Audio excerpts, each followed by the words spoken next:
Hello family, this is Richard again. We're on our travels. It's 1st of April. This isn't an April Fool's.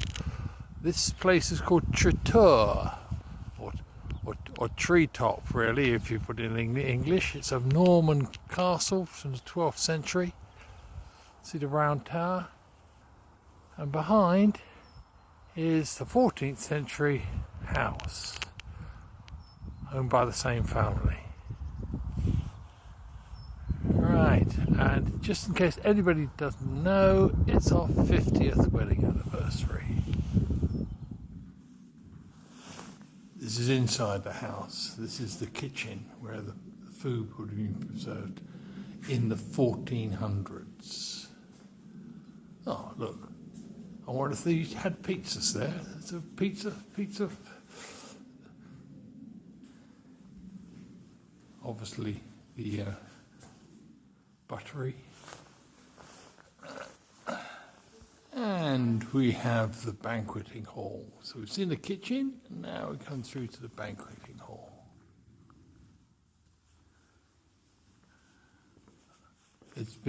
Obviously this is a mock-up. It's not the actual tapestries that were back in the 1400s. This is what they think was here. Right, well, in the accommodation. And guess what this room was? Oh, I can't think. There's 3 of these up here, so they were blessed for lose. Day 3 of our trip away. Did 10-mile walk yesterday along the canal, and today we're going to go up to the hill fort, which is on the top of that mountain there. Okay. Quarter of an hour later, and as we were going up there, and look, barbecue, lambs, where's the mint sauce? A quick look round at the view. Spectacular. Brecon Beacons they are. It's where the hooligans from Hereford go and train. Walking up this little stream, beside the stream there's a path in front of us. Did you hear that bird? Did the phone pick it up? Guess what it's called? It's called a chiffchaff. Always fascinates me, these dry stone walls. Been here thousands of years and there's still people that can actually build them. Magic. Okay guys, we've been going exactly 1.5 hours and we've got to the top. This little place is called Table Mountain. Got Brecon Beacons over there, coming round up. We came up from down here. There's that tree line. There's the dry stone wall. Came round here and up there. We are now going down that direction, and in that village just over there is my carrot, the pub. Should take us about an hour to get down there. Right. Of course, this isn't the fort. This is a 20th century pile of stones. But if you look round the edge of this, you can see where the old wall used to be, a ridge all the way around there, and you come down this side, and so it's an old Iron Age, Stone Age, whatever you like, fort. We do forts.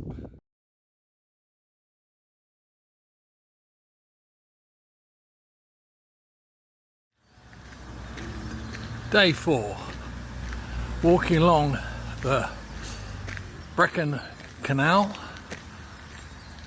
to cross the river. We're going across an aqueduct, and then we're going up to a reservoir today.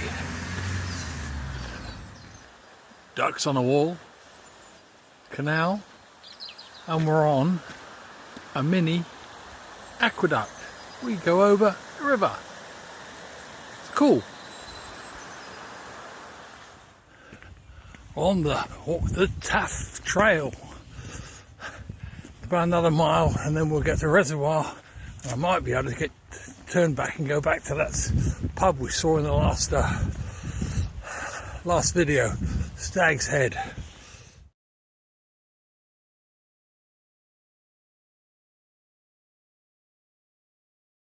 Right, we've reached our destination. We're on the Talibont Reservoir. This was a bit of an engineering disaster. What happens, the engineers came here and they wanted water for the Welsh for a change rather than Manchester or Liverpool. So they thought, oh yeah, we'll use this river. They obviously looked at it in the winter because in the summer the river dries. So they get no water. When do they want the water? In the summer. So got very expensive and had to put a dam. Halfway back, and thank heavens the footbridge hasn't been washed away. Downstream of the dam, it's looking back up, obviously upriver, and this is the birds we normally see here. As we often see dippers, which are a brown bird with a white front, and they live off grubs underneath the stones.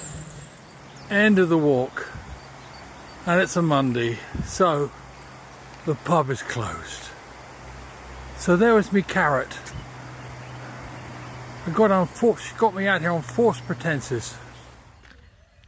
Car's just parked off to the left, but I just want to show you this very posh lifting bridge so that let the canal boats through. It's got a counterweight on either side. Welsh Ironworks. I think this was what they call a steam hammer for hammering out the iron. This was over 1788 and revolutionary ironworks. Okay, day 5, and we're doing a bit of history today. This area, big mining area, was the start of the Industrial Revolution, and we're going to go and have a look at some old mines and things.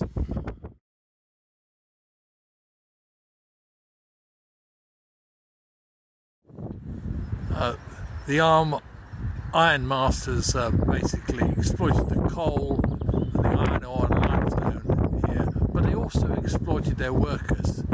You had to live in their cottages and pay rent and go to their store to buy your food, and of course you were always in debt to the company.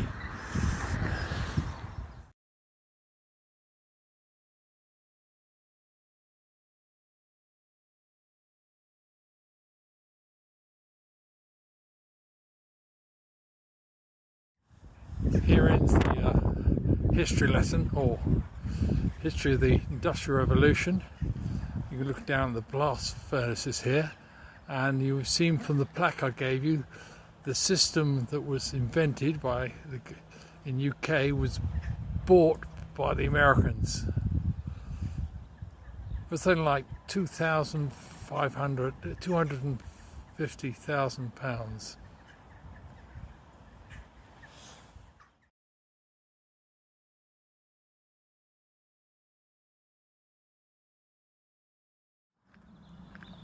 This explains what the thing I'm going to show you is next.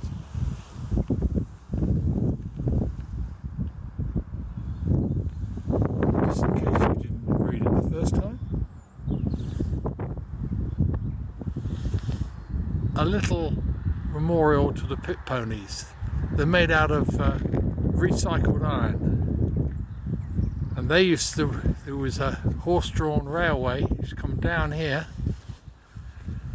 with the ore over to the lift over there, and then down to the blast furnaces. So when you come to South Wales, you've got to go to a coal mine. This one is still working, but yeah, it doesn't produce coal. It's just like a visitor centre. You can actually go down below. I didn't do that. I don't like going underground. So I went over there to where it says King Coal, and that's a simulator in there. It's very good. But if you look around the countryside, all the lumps and bumps are slag heaps that have grown over and turned into nature reserves.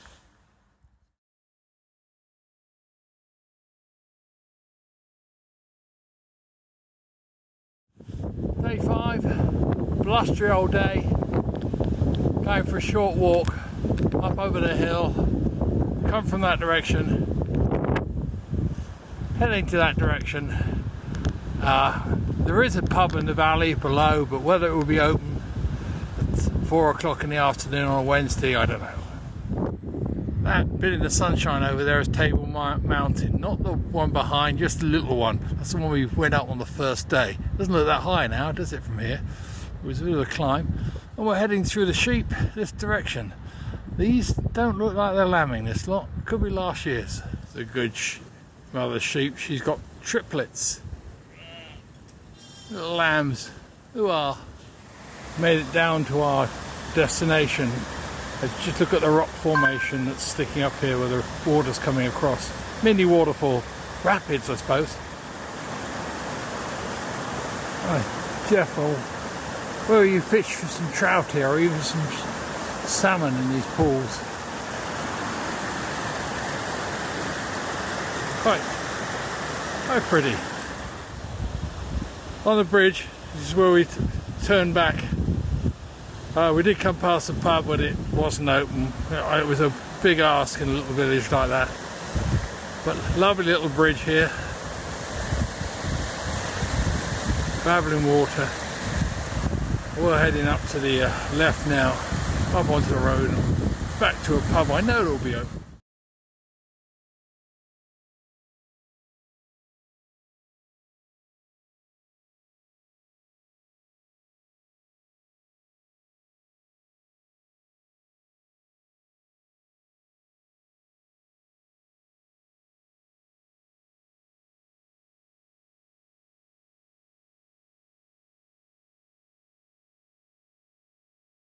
Well, this is the nature reserve we're in. Saves me trying to pronounce it.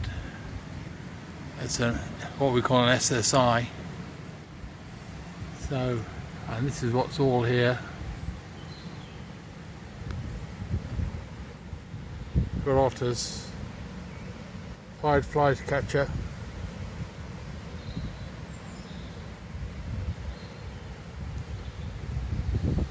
Butterflies, obviously.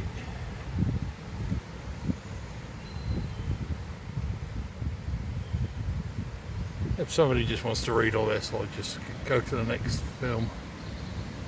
There we go. Okay, we've come to the last but one day. We travel back tomorrow. We're in a nature reserve. Weather's a bit rubbish today. Rain, high winds, so we're staying off the mountains. A nice, pretty waterfall. Another one in a minute. So the rock is sandstone. You see the sort of reddy colour, orangey colour. You can see where the river is really just eroded its way down. Pretty little reserve. Well, this is what we've come to see. This is the end of the nature trail finishes just up there. A nice little waterfall. You can see, and I now know the river cuts through sandstone and mudstone. The mudstone gets washed away, leaving the sandstone. Now the pool at the bottom of the waterfalls here is called the Witch's Pool. Now this is my theory. I reckon they used to catch the witch, bring the ducking stool up and dump him in the pool. And of course, if you drowned, you weren't a witch. If you didn't, you were a witch.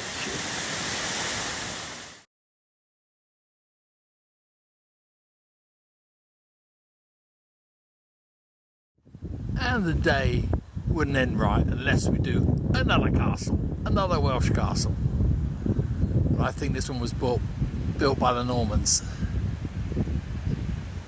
It would be in a motte and bailey before they actually put the motte is a sort of mound of earth, normally with a wooden fort on the top of it.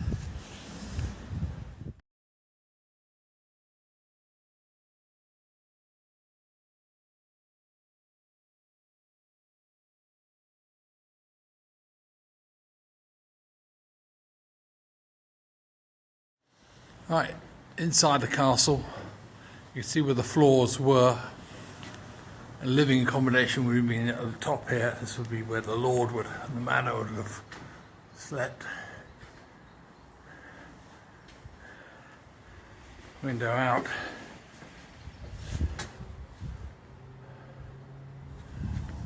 And